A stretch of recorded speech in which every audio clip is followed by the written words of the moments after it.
Here are my picks for UFC 270: Ngannou versus Gane, or champ versus champ, power versus skill. This is hands down the most interesting stylistic matchup we've ever seen in like all of MMA. Like, I don't even care. You can't even bring up even the old fights. You can go way back. I mean, way back is kind of like this, but still there's way more skill in it today. And we've never seen like someone who's the most powerful person on the planet fighting the most skillful guy the heavyweight division has ever seen. Like, pound for pound, division for division wise, Cyril Gane is like leagues ahead of his division, and he's just so much better. He's just literally he's the definition of skill, and Francis Ngannou is the definition of power, and they're gonna collide. It's fire versus ice, and I know that freaking term fire versus ice is used a lot, like in boxing and other stuff like that. But this is the true fight where you can say this is fire versus ice, black versus white. Not black versus white, I don't know what the hell. But like, the difference between these two guys are really clear. One's fire, one's ice. They're complete opposites. But they're so dominant. They're at the top. So we need to see them collide and see who comes out on top. And the odds are even right now. So yeah, this is like a 50-50 fight, to be honest. This is literally 100% power versus 100% skill. And power in MMA is like, it changes the fight way more than compared to boxing, because in MMA you have 4-ounce gloves. It's much more harder to defend fast winging bombs to your face, and plus, if people can throw faster punches and the less weight they have on their fists, they can deliver way more force and knock you the hell out. So, man, this fight is really good. It's really intriguing, and this is the most not anticipated, because some people, I don't know, but this is the most interesting fight in all of MMA history, in all of combat sports history, let's be honest. And yeah, let's get on to my picks. Alright, before I get into my picks, I just want to talk about the card real quick. The card is actually really bad. Nothing that interesting outside of the 2 title fights. I mean, Cody Stamann, Nurmagomedov. That's a pretty interesting fight. And before, Topuria versus Evloev was a massive fight for me. But then, obviously, Evloev pulled out.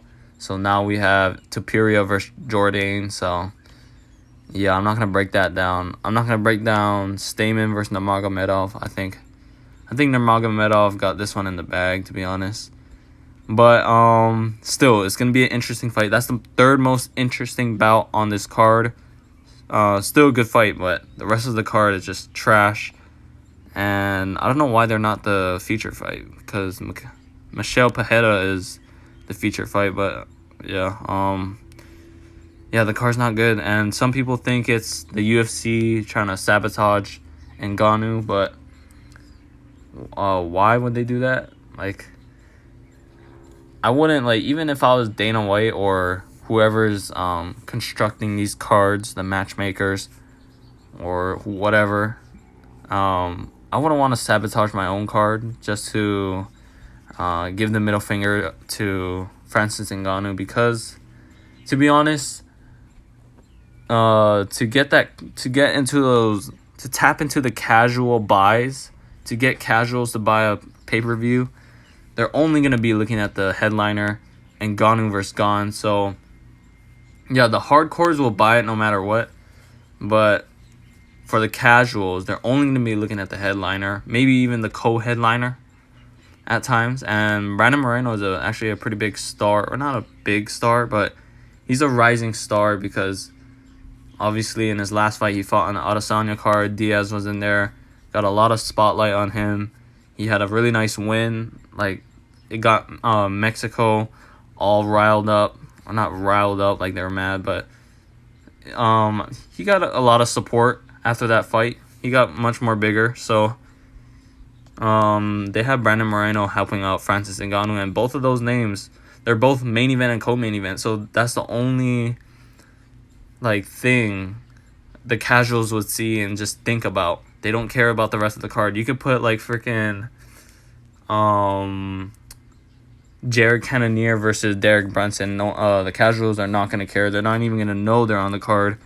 So yeah, I mean, for the hardcores, yeah, it sucks.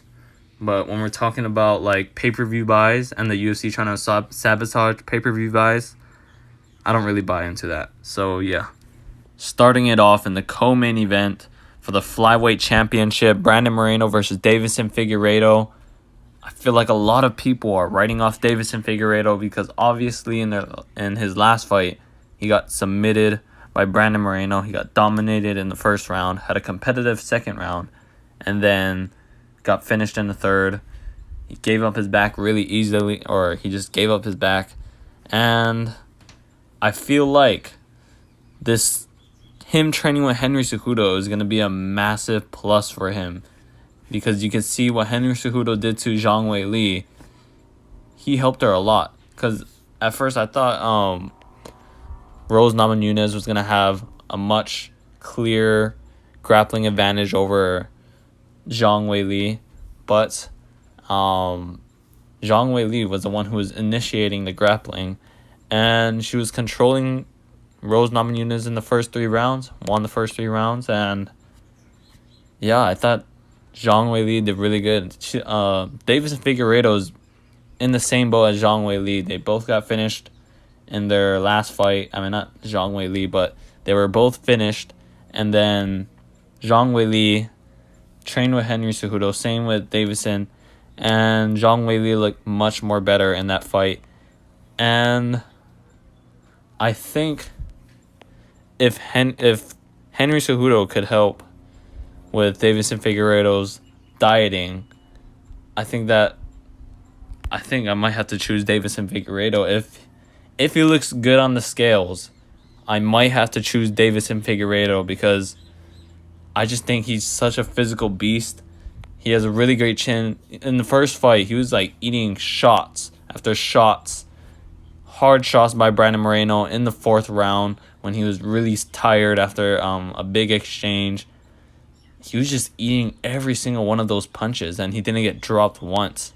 So I just think I think it was just a clear sign of the weight cut affecting Davison Figueiredo in the rematch, because in that first round he got dropped by a jab, but in the fight prior to that, he was eating shots, combos, left hand, right hand, jab straights down the pipe, when Davison Figueiredo was looking away and he was still standing, eating those shots and still throwing back with his own.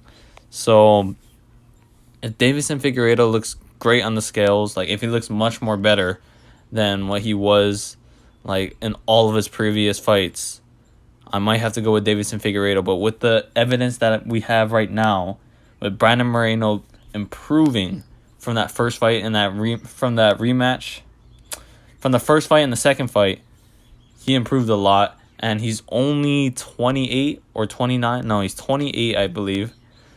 So he's just getting better, and he's reaching his prime, and he doesn't have weight cutting issues like Davison Figueiredo. So Brandon Moreno, he's fast, good boxing, much more patient, and not patient, but he keeps the mental switch changed for these two guys, because in the first fight, Davison Figueiredo was the one who was walking him down, controlling the octagon, looking for his big shots, not respecting Moreno's power. And then in the second fight, the mentality switched. Moreno was the one controlling the octagon, throwing his shots, looking to land big shots on Davison.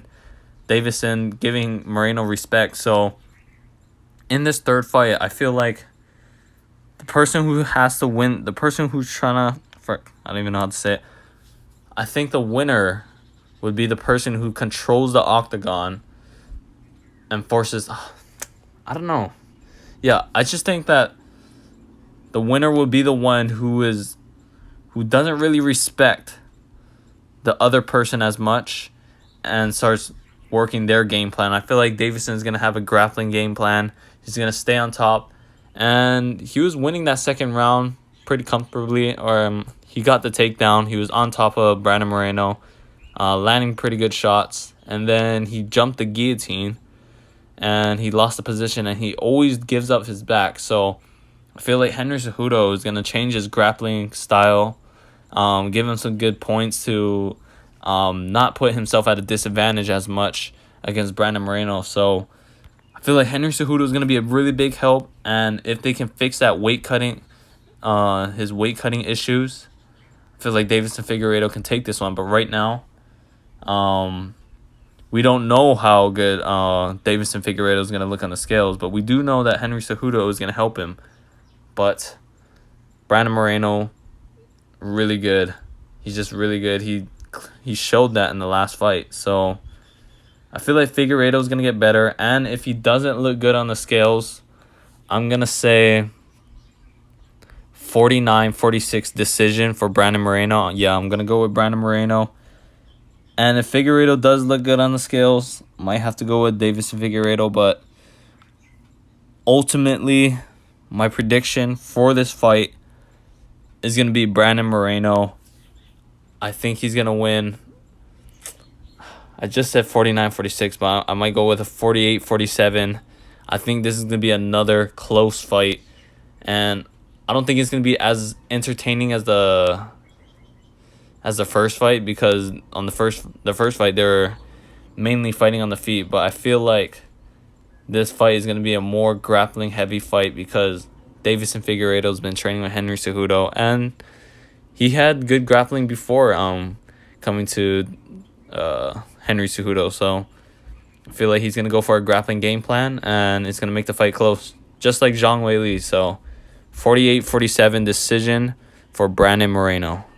Now for the main event, a unification bout, Francis Ngannou versus Ciryl Gane, the most interesting stylistic matchup in all of MMA or combat sports history.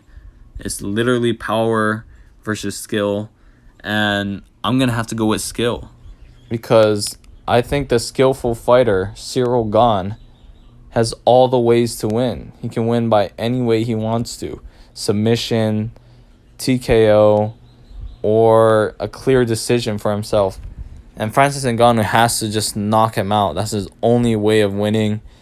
And the conditioning, Francis Ngannou is going to have to get this knockout early unless Ciryl Gane makes a mistake in like the later half of the fight and he like turns into a retard like Stipe and runs into a punch into Ngannou. Like, bro, like, Francis Ngannou is going to have to get it done early. Ciryl Gane could get it done early, but, you know, he's going to get it done later on. So he can literally win this fight at any time he wants to, any way he wants to. But Francis Ngannou is going to have to get it done in the first 3 rounds, I believe, or the first 2 rounds. He's going to have to get it done by there. And the cage, Stipe Miocic didn't have space to move anywhere, but Ciryl Gane has much more space to move. You can see it in the Derek Lewis fight. The cage was really good for him because he can move around, run away from punches if he had to, and just start getting into the later part of the fight where Derek Lewis started to gas and start outstriking Derek Lewis, and he eventually finished him. And Ciryl Gane has power himself too, so he's not just a technical pillow puncher guy. I think he can hurt Ngannou if he lands like a nice crisp elbow like in the early rounds, and like even just like raw punching power. If he lands a nice punch, I can see him dropping Ngannou badly. So the power, like, a lot of people think that Francis Ngannou is invincible, and I understand because he hit a big bomb from Stipe Miocic in the rematch when he was coming forward, but Stipe was kind of hurt, and he was literally 234 pounds. Why did I choose Stipe in the rematch? 234 pounds. Oh my god, the weight difference in that fight was just insane. 4 weight classes away from each other. Oh my god. Wow, that was a really retarded pick of me. Oh my god. Stipe Miocic, he only had one path of victory in this fight, in his last fight. I mean, he could have TKO'd. I could have seen Stipe could have TKO'd, submitted, or won a clear decision, same way as Gane, but only with grappling. And the thing about the grappling situation was he was severely undersized. Like, Ngannou almost had like a 40-pound weight advantage. So, I think he did have a 40-pound weight advantage. So, yeah, like, grappling, weight and grappling matters way more than striking. So, bro, Stipe Miocic with 234 against a 265-pound beast. God damn. Wow, that was retarded. But still, Stipe still hurt Ngannou with that punch. Like, he rocked him badly, but the power of Ngannou is just there. Put Stipe away because Stipe literally ran into the punch. But that's the thing. I feel like I know Cyril Gane isn't going to do dumb stuff like that. He's not going to run into a punch like that. And if he does see the punch coming, he's going to roll with it. Stipe ate some bombs off of Francis Ngannou in the first round. I think he only needs one punch is being a little overplayed to encourage like people to give Francis Ngannou a shot at this fight. But I mean, he does only need one. If he lands clean on Cyril Gane, he's going out. But I feel like Cyril Gane is not going to give a clean shot to Francis Ngannou. He's going to be moving. He's going to be moving away or tying up or just rolling with the punches. Like, he's going to see it. He has good reaction time. He's like 30, what? Let me check. He's 31 years old. He's much bigger than Stipe Miocic. Much more technical. Much more smarter. And, yeah, I feel like Cyril Gane, he's like more explosive, more stronger than Stipe. And he can strike on the feet with Ngannou. I feel like he's not going to fear the power as much as Stipe on the feet because he's sparred with this guy before. He's going to be confident and like he knows how he can outstrike Ngannou, and he could land some of those big shots he was landing in sparring. I mean, obviously because both of them had to take power off their shots, but some of the shots Cyril Gane was landing on Ngannou, if Cyril Gane went full force, he could have KO'd Ngannou. So the KO threat is like very alive in both sides of these both of these fighters. So, but I know Francis Ngannou, his power is ridiculous, man. Like, fuck. But still, I'm gonna go with Cyril Gane. He just has everything. He has a complete package. He's a physical. Like, look at him. He has an 8-pack. Look at Stipe. He's 234 and he doesn't have a single like. He has a 1-pack. Like, what the? Like, look at Cyril Gane, man. He's just so good. He's just so good. And I think it's just the IQ is just going to be the biggest thing. It's just IQ. Cyril Gane is just too smart in there.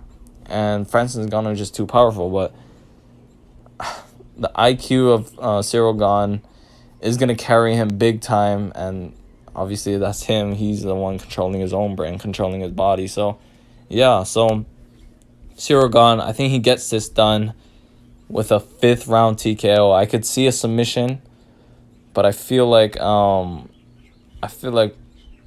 Cyril Gane is gonna. He's just gonna finish Ngannou on the feet. I think he's gonna drop him in the 5th round when Ngannou's really tired because Cyril Gane has much better conditioning than Francis Ngannou, and Cyril Gane is durable. So, yeah, I could see him making it to the 5th and just start teeing off on Francis Ngannou with all those combos, the clinch strikes, and everything. He's a real threat. He might be the GOAT of the sport, to be honest. He's going to be heavyweight GOAT. If he beats Francis Ngannou, who's going to beat him? I know Tom Aspinall is rising up the division, but still, Ciryl Gane's only 31 years old. He's just getting started. This is like when you just start your prime in heavyweight division, and your prime lasts way longer than any other fighter. So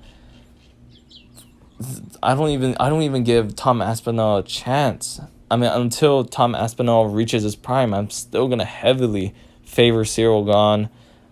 And the only reason why I'm not heavily favoring Ciryl Gane right now is because Francis Ngannou's power is just unreal. He's the most powerful guy on the planet. Yeah, I think Ciryl Gane's going to take it 5th round TKO, starts piecing up Francis Ngannou when he's tired. And we're going to have an new heavyweight champion.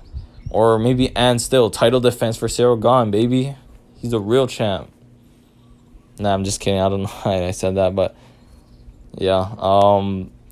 That'll be a second title win for Ciryl Gane, and man, this guy could really be the GOAT, to be honest, because he's just so good. If he beats Francis Ngannou pretty easily, I don't see anyone else beating him, because the way I'm imagining, I'm picturing Ciryl Gane winning is like really convincingly, and if he actually does pull that off and they rematch, Ngannou and Ciryl Gane rematch, I'm going to heavily favor Ciryl Gane, and man, insane. So yeah, there's my picks. Let me know what your guys' picks are. And yeah, that Stipe Miocic, he is a really great fighter, but man, he does not compare to Ciryl Gane. And obviously, the styles, like if Ciryl Gane wins, I still want to see Stipe Miocic fight Ciryl Gane, but I would still heavily favor Ciryl Gane, because just look at how different, like just the way Ciryl Gane moves is the main reason why I'm picking him, and just the fight IQ. He moves so nice, and like his fight IQ, knowing when to jab, and he has nice form in his punches, and he has good power. He's big. He's everything. So yeah, I'm going with Ciryl Gane. I keep repeating myself over and over, but I just want to make it clear why I'm picking him. And I'm not just trying to hate on Ngannou. I don't hate him. He's really entertaining to watch. He's really powerful. Like I never ever seen anyone as powerful as him in my life before. And he's making the matchup with Ciryl Gane, who could be the GOAT of the sport, making it almost a 50-50 fight for me. So yeah, this is gonna be a really good one. And yeah, let's enjoy the main event. Even though the card is really trash, this main event, hopefully it carries, and that co-main event too. Hopefully the co-main event is a war or a close fight. Yeah, these fights are close, the co-main event and the main event. But the card is trash though, but fuck man, that card is so trash. But yeah, that's all. I'm done talking already. Bye. Like and subscribe. Goodbye. Have a good day.